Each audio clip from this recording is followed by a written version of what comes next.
Baik, Assalamualaikum warahmatullahi wabarakatuh.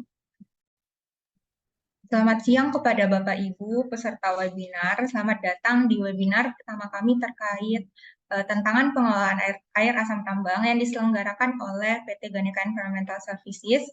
Sebelumnya kami berterima kasih atas kehadiran Bapak Ibu dan rekan-rekan sekalian.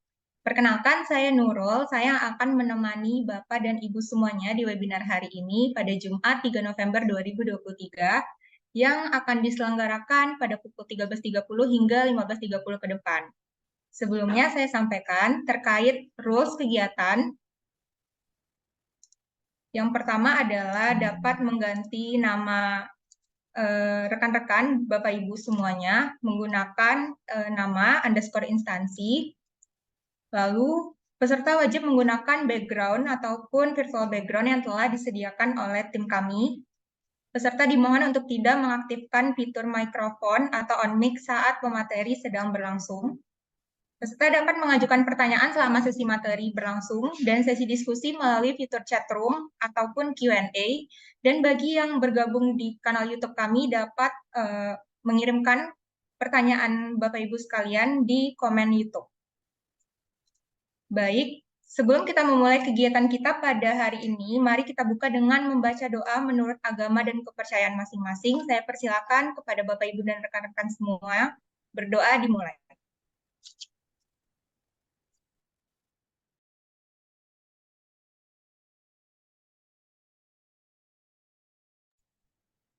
Berdoa selesai. Nah, saat ini saya akan menyapa Bapak Ibu yang sudah bergabung bersama kita. Mungkin bagi peserta, Bapak dan Ibu sekalian dapat menyalakan kameranya dan dapat memasang virtual background yang telah kami sediakan. Saya ingin juga menyapa kepada Bapak Ibu nih sebelumnya. Bapak Ibu yang telah bergabung di webinar kami itu berasal dari instansi dan dari kota mana dapat bersama-sama di kolom komentar Zoom ini. Dan mengapa tertarik untuk mengikuti webinar yang telah kami selenggarakan sebelumnya. Sebelumnya, apakah Bapak dan Ibu semuanya dalam keadaan sehat? Semoga ya Bu, Bapak dalam keadaan sehat sehingga dapat melakukan kegiatan dan dapat mendengarkan nantinya nih materi yang akan disampaikan oleh pemateri kita. Baik, sebelum kita mendengarkan materi terkait pengelolaan dan tantangan air asam tambang, saya sedikit akan memperkenalkan mengenai sebenarnya kami kami itu dari mana sih? Gitu. Nah, kami dari PT Ganesha Environmental Services yang merupakan perusahaan jasa ataupun konsultan lingkungan yang menyediakan produk dan jasa layanan lingkungan. Nah, jika Bapak Ibu tertarik ingin meningkatkan pengelolaan lingkungan, pemantauan lingkungan, lalu pembuatan dokumen lingkungan, bisa mungkin langsung menghubungi dan melihat website kami, yaitu di www.desi.co.id. Karena di PTG sendiri itu memiliki tim yang merupakan ahli di bidangnya dan sudah memiliki pengalaman dan juga testimoni dari klien yang tersebar di Indonesia.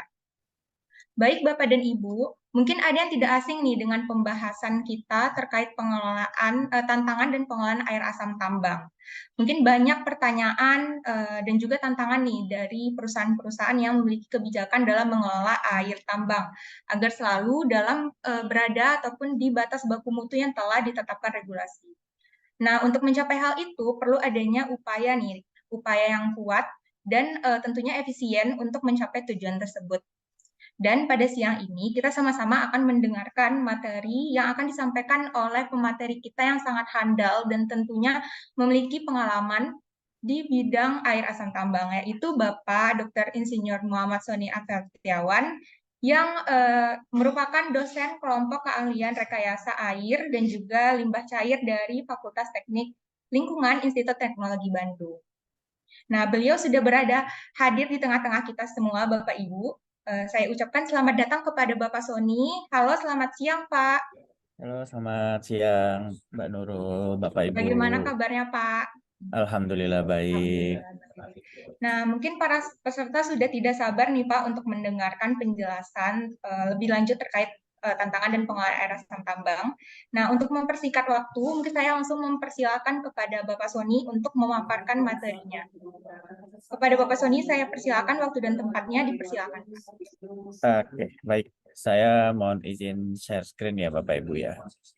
Sebelumnya saya mohon maaf karena saya lagi ada di bandara, mendadak harus mempercepat jadwal ke Kalimantan. Jadi kalau ada suara-suara pengumuman saya mohon maaf Bapak Ibu. Baik, sebelumnya saya ucapin terima kasih kepada teman-teman dari Ganesha Environmental Services atas kegiatan yang diselenggarakan terkait dengan webinar terkait dengan pengelolaan air tambang ya. Saya mungkin tidak berbicara air asam tambang saja karena nanti bagian dari yang dari saya coba sampaikan ketika kita berbicara air tambang seringkali hanya diidentikan kepada air asam tambang padahal kita cukup banyak case-case yang lain ya. Nanti kita coba diskusikan terkait dengan air tambang. Jadi saya tidak akan fokus kepada hanya air asam tambang walaupun air asam tambang memang kita ketahui masih menjadi banyak tantangan besar di banyak perusahaan di Indonesia ya. Tapi saya coba tarik ke lebih umum lagi itu bicara tentang air tambang. Mungkin langsung saya mulai ya, Mbak Nurul ya. Tadi sudah dijelaskan, saya mohon izin memperkenalkan diri, Bapak Ibu. Nama saya Muhammad Sony Fertiawan. Bapak Ibu bisa panggil saya Sony. Saya di kelompok kalian rekayasa air dan limbah cair di Bandung Institut Teknologi. Eh, ya, Bapak Ibu bisa diskusi, bisa mungkin request literatur ke saya gitu ya. Bapak Ibu bisa kontak di email saya msa@itbsi.id atau di nomor telepon saya di 0821 30 30 3095. Ya, saya senang diskusi. Silakan jadi Bapak Ibu kalau ada yang mau didiskusikan bisa kontak saya melalui email ataupun melalui WhatsApp. Ya. Oke, mungkin ini sebagai awal ya Bapak Ibu ya. Kita ketahui ada 4 poin yang ingin saya sampaikan terkait dengan tambang ya Bapak Ibu ya. Pertama, pertambangan itu industri yang memiliki karakteristik yang spesifik. Dia berbeda dengan industri yang lainnya. Jadi kita sulit untuk menyamakan industri tambang dengan industri-industri manufaktur lainnya ya, karena punya karakteristik yang berbeda. Kemudian kita ketahui bahwa pertambangan itu melibatkan sumber daya ya, peralatan, tenaga kerja ataupun area yang sangat-sangat luas sehingga apa resource yang dibutuhkan itu luar biasa besar. Nah, tantangan berikutnya kita ketahui bahwa pertambangan di Indonesia itu eh, lebih banyak khususnya batu bara maupun mineral ya lebih banyak menggunakan open pit mine ya masih sangat jarang kita menggunakan underground ya mungkin di beberapa Freeport ataupun Antam sudah menggunakan apa underground karena karakteristik geologinya memungkinkan tapi banyak tambang batu bara di Indonesia atau hampir semua tambang batu bara di Indonesia menggunakan open pit mine.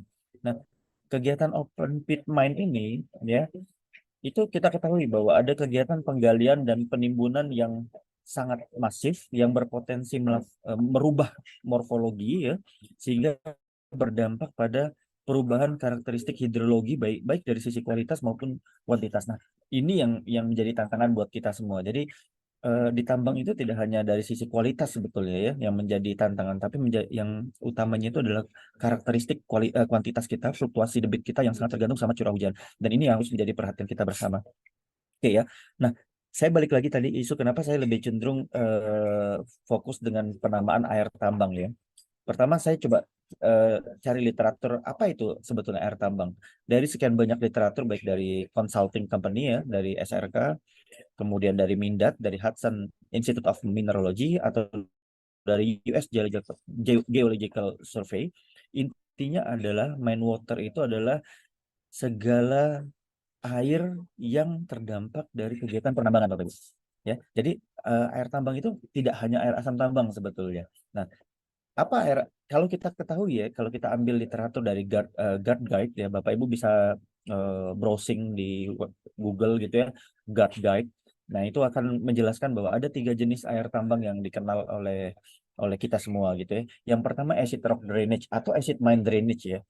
Nomenklaturnya sama sebetulnya, cuman ada sedikit perbedaan. Kita bisa diskusi panjang terkait dengan nomenklatur acid mine drainage dan acid rock drainage gitu ya. Nah, yang kedua ada yang namanya neutral mine drainage Bapak Ibu. Jadi dia tidak asam gitu ya.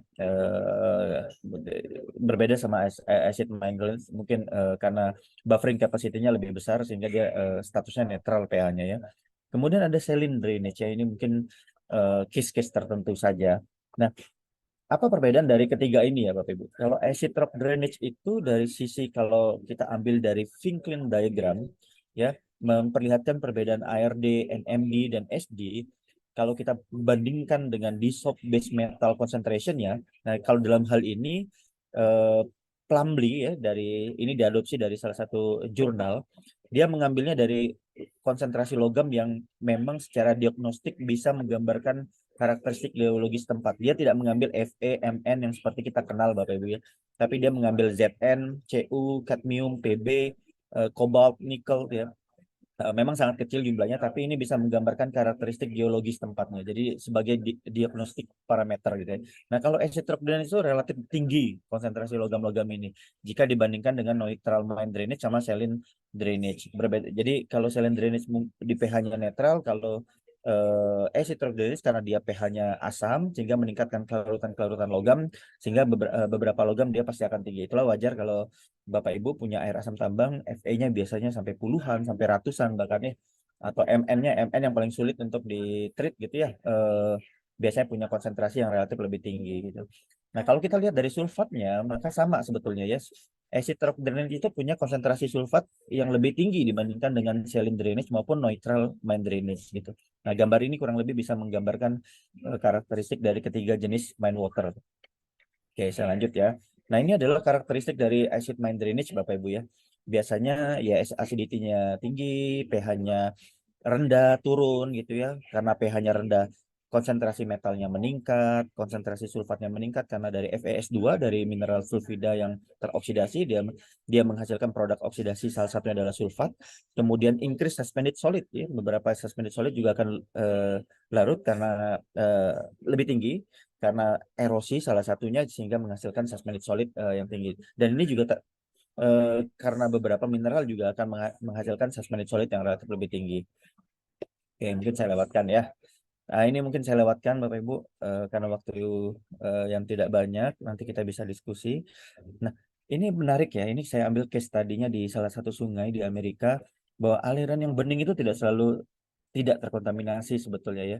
Kalau kalau banyak orang bilang kalau kalau air asam tambang tuh kuning, belum tentu juga gitu ya. Jadi sangat tergantung. Kalau saya melihat kalau di tambang kalau dia ada endapan-endapan kuning, saya lebih happy sebetulnya karena kalau ada endapan kuning artinya ada endapan, ada presipitasi dari logam Fe karena pH-nya sudah justru lebih meningkat, mungkin di atas 5 atau di atas 6. Maka dia kecenderungan Fe-nya mengendap. Tapi kalau dia jernih tanpa adanya endapan itu justru mengkhawatirkan sebetulnya. Jadi dia kecenderungannya dia akan larut. Fe itu akan larut di pH-pH yang sangat rendah di bawah 4 gitu Bapak Ibu. Oke, saya lanjut ya. Oke ya, ini saya pikir sama saja saya lewat. Nah, ini contoh case yang lain ya. Eh apa dampak dari kondisi biologi aquatic life tentunya ya pasti akan berdampak karena adanya asam gitu ya. Kalau di human resource-nya ya korosi, ya itu pipa-pipa kita di lapangan pasti akan mengalami korosi ya. Kemudian ketersediaan air untuk kebutuhan kita dan lain-lainnya. Nah, pertanyaannya air asam itu di pH berapa? Gitu ya. Kalau kita mengacu kepada baku mutu, maka semua yang di bawah 6 itu adalah air asam tambang, Bapak Ibu. Karena baku mutu kita pH netral itu adalah 6 sampai dengan 9. Tapi jangan lupa Bapak Ibu, pH yang kita kenal itu antara 0 sampai 14. Tapi salah satu peneliti dari USGS yang namanya Kirk Knoxdom itu punya pandangan yang berbeda. pH itu bisa sampai negatif 3,6 Bapak Ibu. Jadi di satu waktu Kirk Knoxdom itu melakukan penelitian di salah satu daerah namanya Richmond Mine, Iron Mountain ya di daerah California. Dia menguji salah satu aliran air di dalam Richmond Mine. Nah, itu diketahui bahwa pH-nya itu sangat asam. Jadi bisa mencapai minus 3,6. Jadi pH yang kita kenal 0 sampai 14 itu sebetulnya sangat memungkinkan pH itu negatif Bapak Ibu. Itu case yang ada di di Amerika ya Bapak Ibu. Saya pikir ini karakteristik saja Bapak Ibu bahwa apapun air asam tambang yang punya pH yang rendah pasti berpotensi melarutkan logam-logam yang terkandung di dalam batuan batuan penutup yang ada di tambang kita ya. Saya nggak akan bahas lebih banyak di sana. Nah, pertanyaannya adalah apakah hanya tiga itu sebetulnya karakteristik air tambang kita? Nah, saya sengaja mengubah mengubah atau menambahkan satu nomenklatur karena bagi saya ini yang seringkali dilupakan. Banyak tambang di Indonesia yang punya case yang jauh lebih berat sebetulnya, sama beratnya gitu ya, dengan air asam tambang. Itu adalah air tambang yang dengan total suspended solid yang sangat tinggi gitu ya. Nah, atau saya sebut sebagai high total suspended solid drainage gitu ya. Ya apapun itu apa nomenklaturnya gitu ya, silakan gitu ya. Ini penamaan dari saya saja. Ini disebabkan karena adanya kandungan clay mineral. Mungkin Bapak Ibu yang punya case beberapa tambang kita yang di daerah Kalimantan Utara, Malinau gitu ya. Saya pernah ke Malinau, dia punya pit gede banget gitu ya. Semua air yang dengan kekeruhan yang tinggi atau dengan total suspended solid yang tinggi ini dimasukkan ke dalam satu pit, kemudian diusahakan untuk bisa mengendap. Tapi bertahun-tahun itu tidak akan mengendap karena kandungan clay mineralnya. Ada banyak kandungan clay mineral yang berpotensi menghasilkan TSS yang sangat tinggi ya. Salah satunya mungkin yang bapak-bapak ibu-ibu kenal itu montmorillonite ya. Nanti kita coba diskusi montmorillonite ini seperti apa.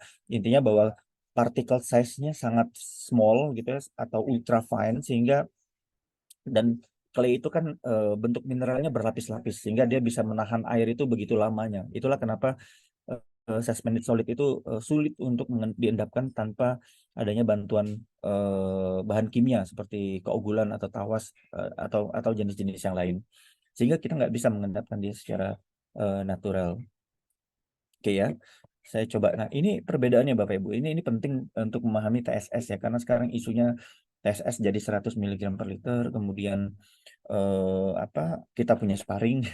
Bapak Ibu pasti deg-degan dengan sparring gitu ya. Nah, tapi kita coba pahamin dulu apa itu TSS Bapak Ibu ya. Kalau kalau kita punya konsentrasi eh, total solid 1000 miligram, maka kurang lebih proporsinya itu adalah 800 miligram per liternya itu yang kita sebut sebagai dissolved solid Bapak Ibu. Tapi bukan berarti pembagiannya persis seperti ini ya Bapak Ibu. Sangat tergantung dengan karakteristik air tambangnya. Nah, 70 miligramnya itu non-settleable solid Bapak Ibu atau colloidal solid yang kita diemin dia nggak akan mengendap-ngendap. Nah, sisanya 130 miligram itu didominasi oleh settleable solid. Tapi sekali lagi saya garis bawah bahwa ini sangat tergantung dengan karakteristik air tambangnya. Nah, artinya apa? Air suspended solid itu ada dua, Bapak Ibu. Solid yang karakteristik solidnya. Yang pertama, dia sulit untuk mengendap. Bapak Ibu tinggalkan saja itu tidak akan mengendap-endap gitu ya, atau kita sebut sebagai koloidal gitu ya, sistem solidnya di dalam perairan. Dan satu lagi yang dia mudah untuk mengendap secara gravitasi, artinya kita sebut sebagai settleable solidnya cukup banyak sehingga kita tanpa perlakuan kimia pun dia bisa mengendap secara gravitasi.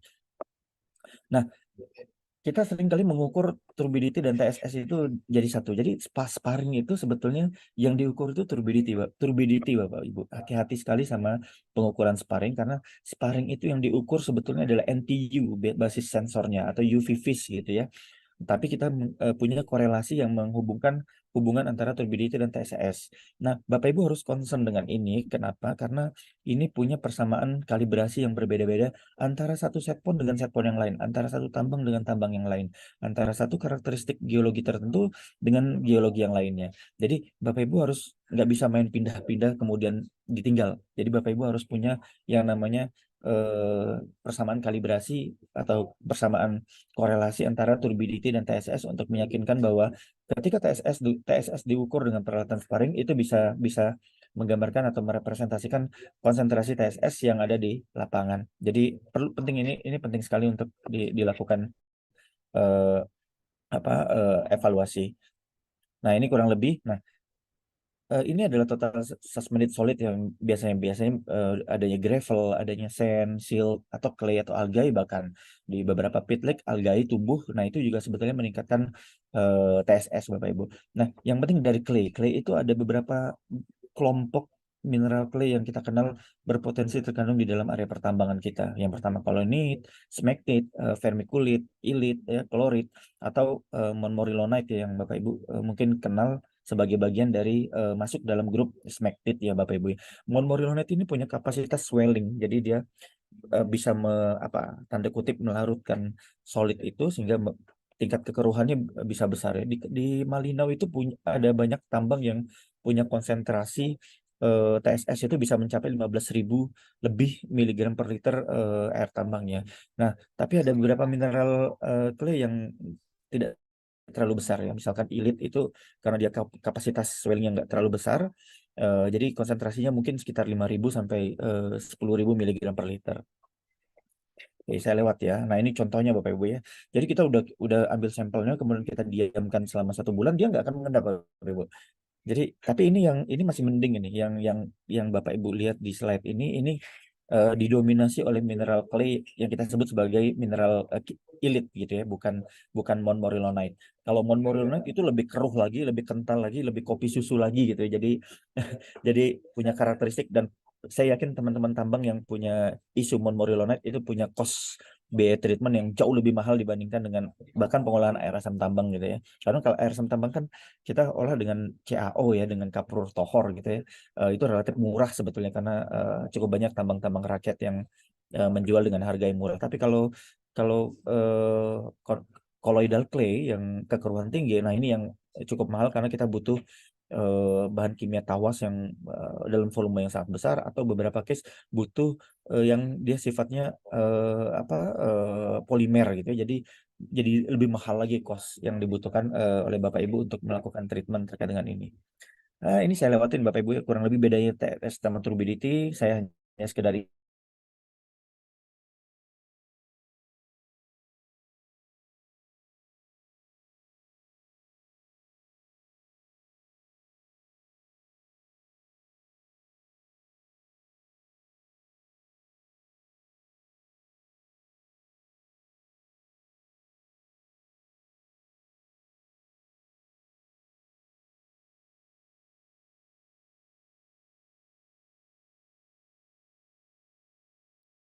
Mohon maaf kepada Bapak Ibu, mungkin ada gangguan sedikit sinyal dari pemateri. Mungkin kita tunggu sebentar ya Bapak Ibu.